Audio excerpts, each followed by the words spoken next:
За нөхөр үрчүүрхтэн маань гадна дотор тал гэж ялгадаг. Хүний нүдэнд харагдах гадна хэсгийг гадна бэлгэрхтэн гэдэг.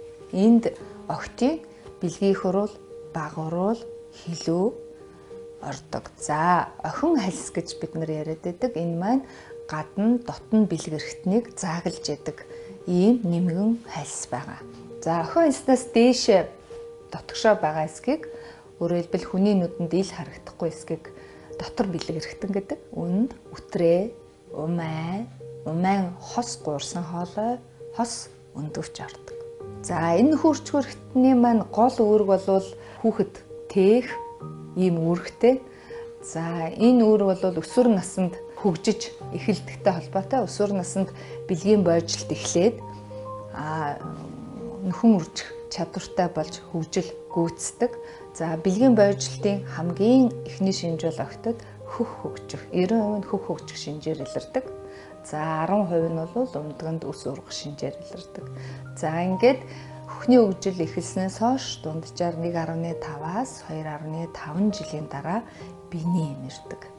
За энэ бол охтын бэлгийн бойжилт эхэллээ. За нөхөн үржих чадвартай болж гүйцэхээр хөгжил эхэллээ гэсэн үг. За ингээ өсвөр нас гүйцэж ирэх үед охтын маань бэлгийн бойжилт бүрэн гүйцсэн байна. Ер нь бол охин хальсыг анхны бэлгийн харилцаагаар гэмтээд эхний хүүхэд төрүүлэх үед бүрэн гэмтдэг гэж үздэг.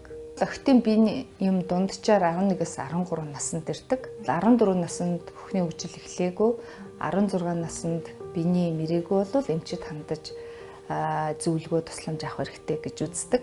Биений эм ирж эхлэхдээ зэрэгцээд охид маань биений эмний мөчлөгөө мэдчих хэрэгтэй. Биений эм хэд хоног ирүүл хэвийн юм, биений эмний зовир байх ёстой юу гэдээ асуудлууд тулгамддаг. Тэгэхээр хэвийн биений эм бол 7 хоног, 8 хоног хүртэл ирж явах ёстой. Хэвийн биений эмний мөчлөг гэж байна. Өсвөр насны охтын тухайд бол дөнгөж энэ нөхөн үржихүүн дааврууд үүсч эхлээд зохицуулга маань бүрэн хөгжиж гүйцээгүй байдаг учраас эхний 1-3 жилд бас тогтворгүй байж болдог. Тогтворгүй гэдэг нь мөчлөг маань 21-с 45 хоногийн зайн дотор хэлбэлцэж болно. За 21 хоногоос ойрхон мөчлөгтэй ирэх 45 хоног болчиход хад биений эм ирэхгүй бол өсвөрийн эмчтэй, эмэгтэйчүүдийн эмчтэй хандаж зөвлөгөө авах хэрэгтэй. Яг бол биений эм ирж эхэлж байгаа нь октод цус багдах эрсдлийг бий болгож байгаа гэж үздэг. Тэгэхээр 21 хоногоос ойрхон ирэх, за 45 хоноод ирэхгүй байгаа тохиолдолд эрэхтэй ихээр ирэх. Энэ тохиолдолд биений эмнаас болж үүсдэг гол хүндрэл бол цус багдалт үүсэх эрсдэлтэй гэж үздэг. Тийм учраас огт биений эм ирсэн цагаас ээж нар, асран хамгаалагч нар маань огтод биений эм хэдэн өдөр ирж байна, ямар мөчлөгтэй ирж байна, за биений эмний үедээ ямар нэгэн зовир, таагүй байдал илэрч гин үү гэдгийг ажиглаж, зөвлөж туслах хэрэгтэй.